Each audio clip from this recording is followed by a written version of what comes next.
10,000 years ago, predator and prey were divided until they bound together and determined they would break their hierarchy set before them by nature. With predators consuming bugs, prey and predator could finally work together instead of living apart in fear. Without the constant primitive fight or flight mentality of the world, animals could suddenly look long-term in the future, allowing them to establish culture, technology, and an industrialized society. Their crowning achievement, of course, being Zootopia. But this isn't the story of all animals. This is only the story of mammals. But why is that? Hello, I'm Isaac from Watso Videos, where we discuss fun topics for fun people, and today I'm going to discover what happened to reptiles and birds in the world of Zootopia. If I were walking through the woods and came across a little mouse or a small animal, I would probably be excited to see a wild animal and take some pictures and have a great time.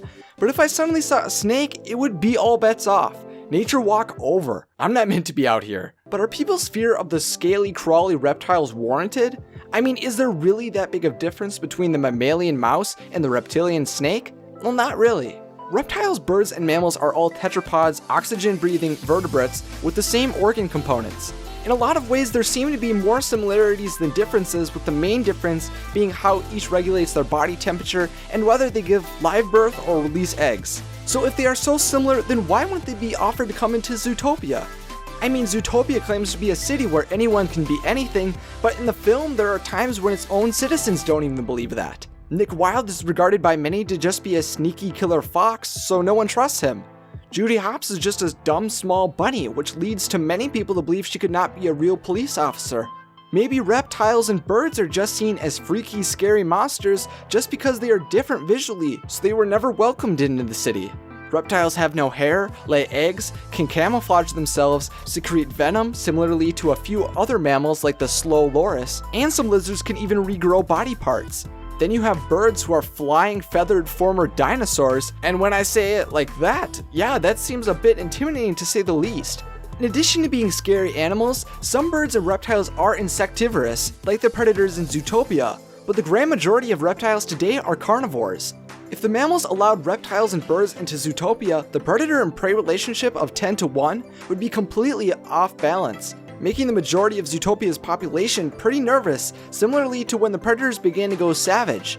There could be some bias against these animals because they are predators with very diverse adaptations. So is that just it? Are people in Zootopia just scared of reptiles and birds, so that's why they aren't in the city? No, you cannot jump to that as being the sole conclusion because there has been a problem with my analysis so far. I have been describing reptiles and birds as if they are at the same evolved state as all the mammals in the film, without considering if they would have evolved at the same rate or started at the same level. To be clear, I know evolution does not occur in this way, but for the purpose of this video, when I use the term evolved, I am referring to an animal becoming more intelligent, similarly to the use of the word in Zootopia.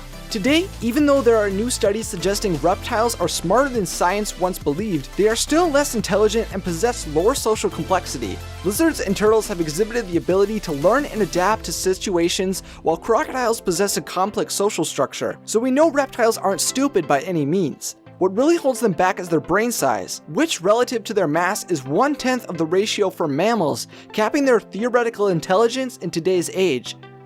So if the rate at which mammals became the anthropomorphic high cognition animals we see in Zootopia was placed upon the reptiles of today, they wouldn't reach the same intelligence level at the same time. Reptiles would be behind mammals. Birds, on the other hand, have brain power to spare. Several species can create and use tools, and they pass information from generation to generation, which is considered a form of culture.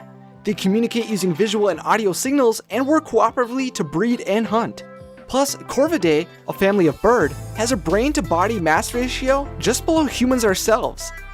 If birds evolved at the same rate as the Zootopia mammals, they would have been equal to or more evolved than them. So then why wouldn't they have been able to live in Zootopia?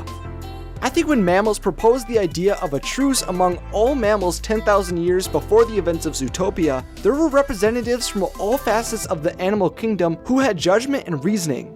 As they discussed plans for their unification, I think the mammals quickly determined the reptiles had difficulty communicating, and they became fearful the reptiles wouldn't be able to comprehend and stick to the rules they were creating for their utopian society. The reptiles were almost all carnivores after all, and the mammals didn't want prey to be fearful to join their new city because of reptilian inclusion, so the reptiles were told they would not be allowed to live in the city. Of course, the intelligent birds were allowed to come, but they were unwilling to leave their biological cousins out in nature on their own, and proclaimed they would begin their own city. Mammals and the birds and reptiles went their separate ways. But could this even happen? Are there even other cities? Byron Howard, one of the Zootopia directors, asked rhetorically in an interview, "You may ask in the future, will we explore other cities that have reptiles and birds? Maybe," which indicates they have considered reptiles and birds to exist within this world as intelligent creatures as well. And I think this fits with the themes established in Zootopia. If there was a reptilian bird society, it would likely be drastically different from the mammalian city since they developed independently of one another. So I think the trial of Zootopia 2 would be to learn to accept this different culture. In Zootopia, the characters learned everyone should accept individuals within their community, but in the sequel, they would be forced to accept animals outside of their community because at the end of the day, they are all just animals.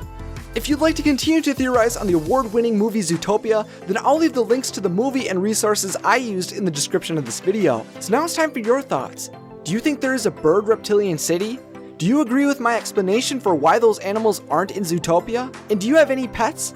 Let me know in the comment section along with any other ideas you have for future Discovering Disney episodes. If you enjoyed this video and you'd like to see more like it, then remember to subscribe to Watso Videos and click the bell if you'd like to be notified when I post. Thanks for watching and have a magical day.